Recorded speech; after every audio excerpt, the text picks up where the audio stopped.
Bismillahirrahmanirrahim. Assalamualaikum warahmatullahi wabarakatuh. Apa kabar Bapak Ibu guru hebat di seluruh Nusantara? Video saya kali ini membahas mengenai Merdeka Belajar pada poin kurikulum Merdeka. Baiklah Bapak Ibu semuanya, untuk lebih memahami mengenai kurikulum Merdeka, saya akan mencoba membahas pada bagian-bagian yang sudah diketahui bersama dan untuk kita ketahui juga bersama. Sebelumnya terima kasih sudah menyaksikan tayangan video ini. Semoga akan bermanfaat bagi kita semua. Nah, ini adalah biodata singkat saya.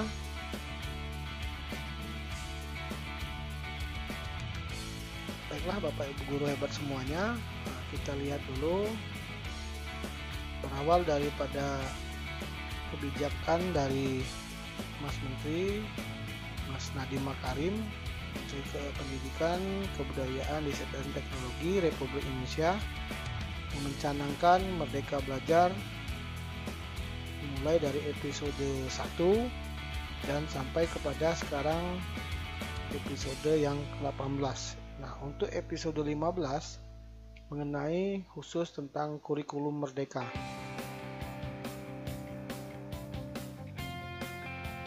Kita lihat dulu adalah Merdeka Belajar itu menurut Mendikbud Nadiem Makarim, arti sesungguhnya dari Merdeka Belajar adalah kemandirian murid dalam proses belajar dan kemerdekaan bagi lingkungan pendidikan untuk menentukan sendiri cara terbaik dalam proses pembelajaran.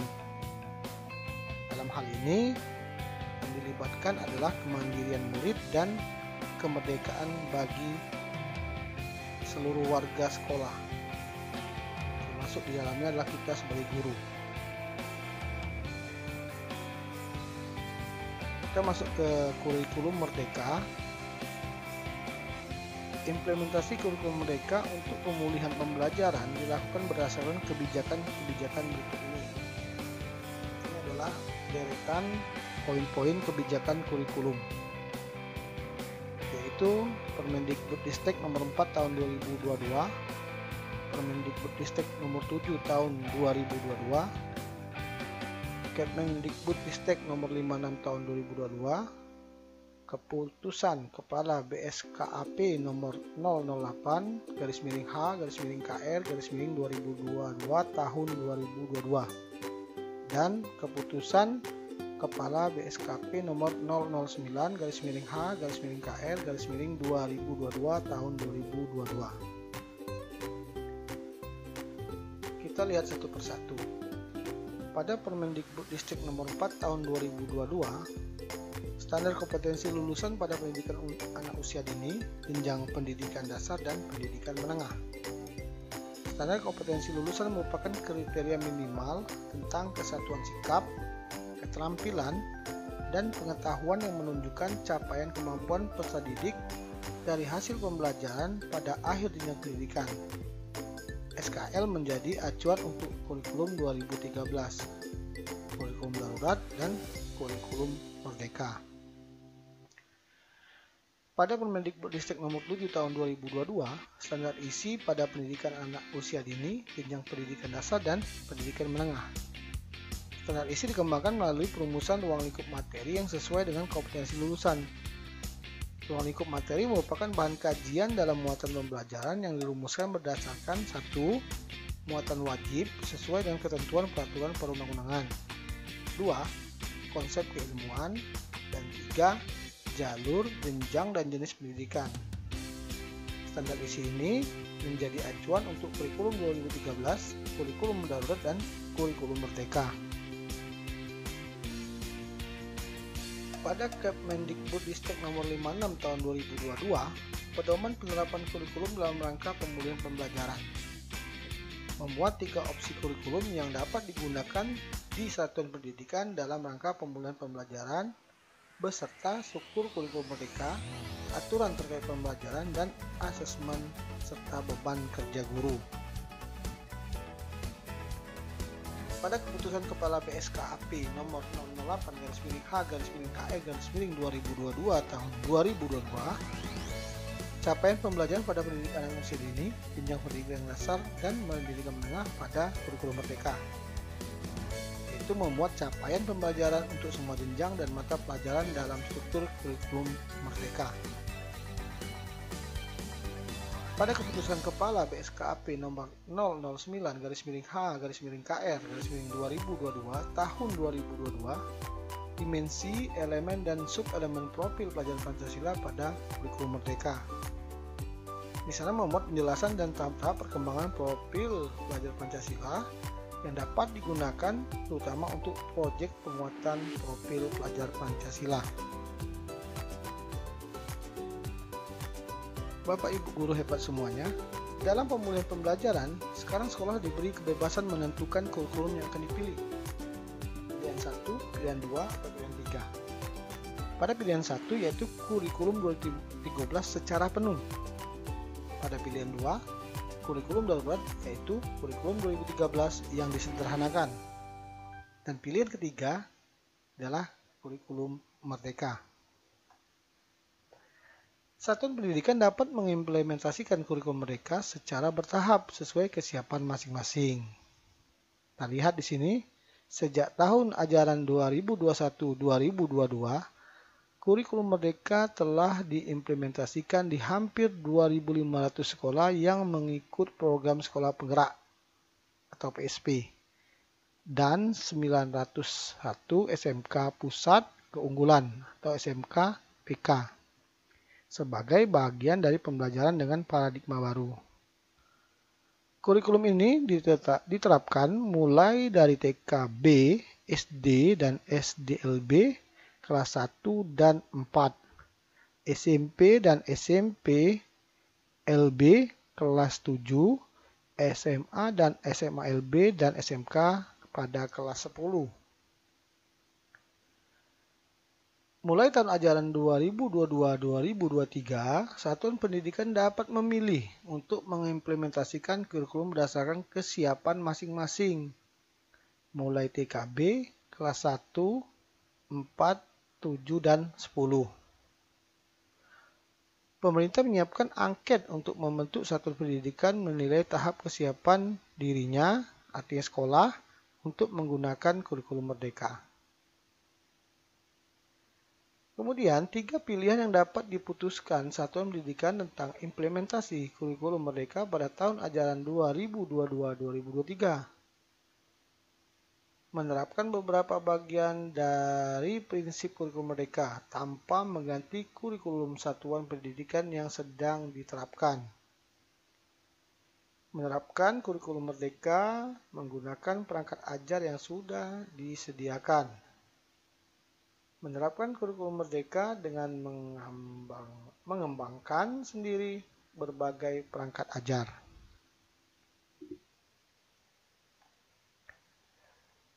Kita lihat apa keunggulan kurikulum merdeka.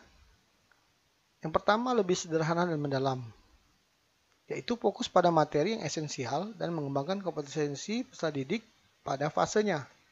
Belajar menjadi lebih mendalam, bermakna tidak terburu-buru dan menyenangkan. Keunggulan kurikulum merdeka yang kedua adalah lebih merdeka. Pada peserta didik tidak ada program peminatan di SMA. Peserta didik memilih mata pelajaran sesuai minat, bakat, dan aspirasinya. Pada guru mengajar sesuai tahap pencapaian dan perkembangan peserta didik. Untuk sekolah itu sendiri memiliki kewenangan untuk mengembangkan dan mengelola kurikulum dan pembelajaran sesuai dengan karakteristik satuan pendidikan dan peserta didik. Keunggulan yang ketiga, kurikulum merdeka adalah lebih relevan dan interaktif. Pembelajaran melalui kegiatan proyek memberikan kesempatan lebih luas kepada peserta didik untuk secara aktif mengeksplorasi isu-isu aktual, misalnya isu lingkungan, kesehatan, dan lainnya untuk mendukung pengembangan karakter dan kompetensi profil pelajar Pancasila.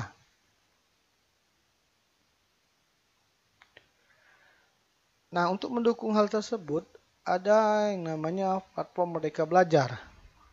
Platform Merdeka Belajar adalah platform edukasi yang menjadi teman penggerak untuk guru dalam mewujudkan pelajaran Pancasila.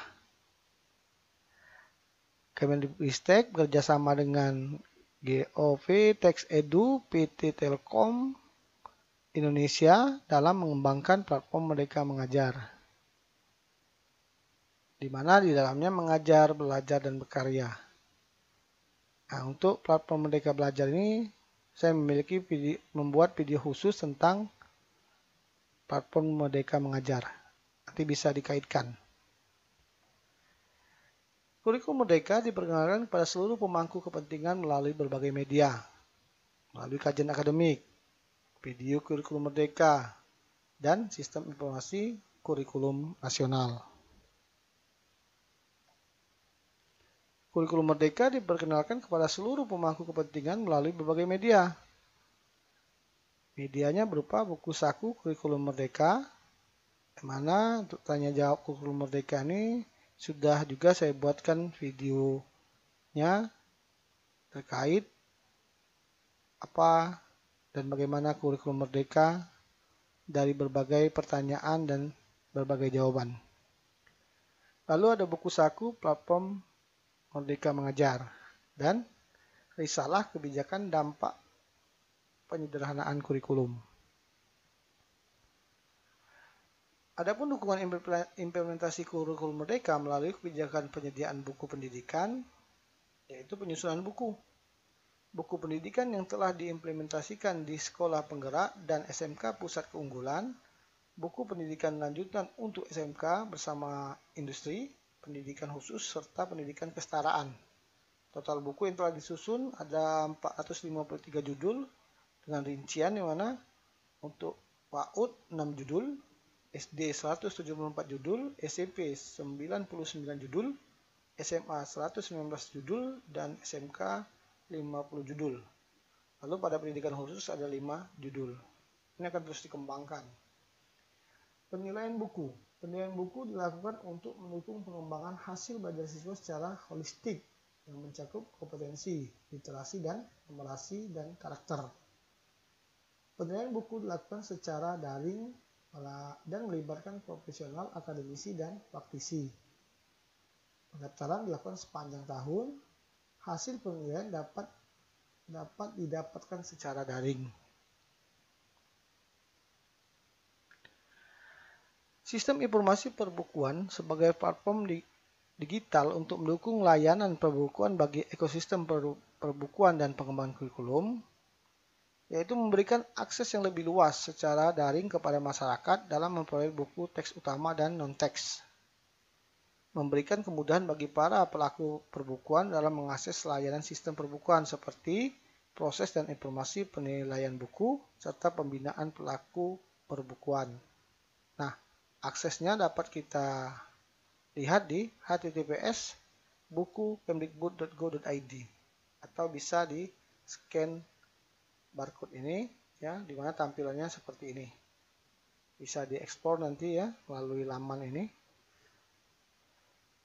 Nah, ini adalah tampilan daripada laman dari buku.kemdikbud.go.id ya.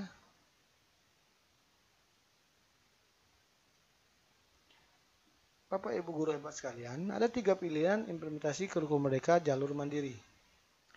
Satuan pendidikan menentukan pilihan berdasarkan angket kesiapan implementasi kurikulum Merdeka yang mengukur kesiapan guru dan tenaga kependidikan. Tidak ada pilihan yang paling benar, yang ada pilihan yang paling sesuai kesiapan satuan pendidikan. Semakin sesuai, maka semakin efektif implementasi kurikulum Merdeka. 3 pilihan implementasi kurikulum Merdeka jalur mandiri. Pilihan 1 mandiri belajar, pilihan 2 mandiri berubah, dan pilihan 3 mandiri berbagi. Pada pilihan 1 mandiri belajar, menerapkan beberapa bagian dan prinsip kurikulum Merdeka tanpa mengganti kurikulum satuan pendidikan yang sedang diterapkan. Artinya masih mandiri belajar. Pilihan kedua mandiri berubah, yaitu menerapkan kurikulum Merdeka menggunakan perangkat ajar yang sudah disediakan pada satuan pendidikan PAUD kelas 1, 4, 7, dan 10. Lalu pilihan ketiga yaitu mandiri berbagi. Menerapkan kurikulum Merdeka dengan mengembangkan sendiri berbagai perangkat ajar di satuan pendidikan PAUD kelas 1, 4, 7, dan 10. Jadi ada 3 pilihan implementasi kurikulum merdeka jalur mandiri. Kemajuan pendaftaran dan lokasi implementasi kurikulum merdeka dapat dikunjungi melalui laman https://kurikulum.gtk.kemdikbud.go.id. Beragam informasi diberikan kepada satuan pendidikan yang berminat untuk mempelajari lebih mendalam dan menerapkan kurikulum merdeka. Di antaranya yaitu ayo unduh aplikasi dan pelajari lebih dalam. Unduhnya di mana? Yaitu mengunduh platform Merdeka Mengajar pada gawai Android atau mengakses melalui laman situs guru.kemdikbud.go.id. Lalu pelajari, yaitu mempelajari pilihan-pilihan kurikulum dan informasi lebih mendalam tentang kurikulum merdeka dari platform Merdeka Mengajar dan kurikulum kemdikbud.go.id.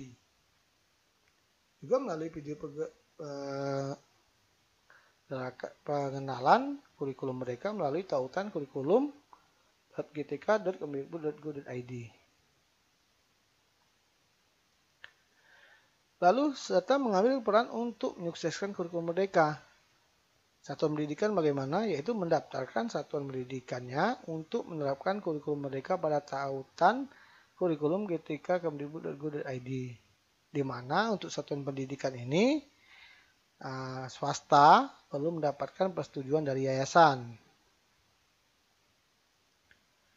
Kemudian dinas pendidikan, yaitu mendukung satuan pendidikan yang memutuskan untuk menerapkan kurikulum merdeka. Kemudian mitra, komunitas, dan organisasi pendidikan, yaitu berkontribusi dalam pengembangan perangkat ajar pada platform Merdeka Mengajar dengan mengisi. Nah, jika mitra komunitas dan organisasi pendidikan ingin berkontribusi, dapat mengunjungi halaman https://bit.ly/mmhamitra, ya. Dapat di sini ya.